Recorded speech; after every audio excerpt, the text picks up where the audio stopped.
Welcome to the hospitality criticizer. আজকে আমরা পাটুলিতে একটা জায়গায় সাডেনলি প্ল্যান করেছি। ওখানে শুধু চপ কিনতে পাওয়া যায়, বিষ্ণুদার দোকান, বিভিন্ন রকমের ভেজ নন ভেজ টাইপের চপ আমরা খেতে যাব। সাডেন প্ল্যান করেই যাওয়া হয়েছে। এটা হচ্ছে পাটুলি ফ্লোটিং মার্কেটের যে গলিটা আছে, একদম ফার্স্ট, মানে প্রথম দোকানটা হচ্ছে ফুচকা, পরেরটা চপের। তো আমরা নিয়েছি লোটে মাছের পকোড়া, একটা চিকেনের, একটা চিংড়ি মাছ আর একটা ফিলে। বাট টেস্ট হিসেবে সবটাই খুব ভালো, কিন্তু আমার যেখানটায় কনফিউশন হয়েছে সেটা হচ্ছে লোটে মাছের ক্রিসপিনেসটার উপরে।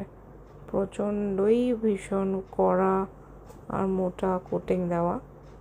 কোটিংটা একটু কম থাকলে বোধহয় ভালো লাগতো। বাকি সব খাবার ওভারঅল ভালো ছিল। তো সবাই একবার গিয়ে খেয়ে আসতে পারো এই দোকানটায়।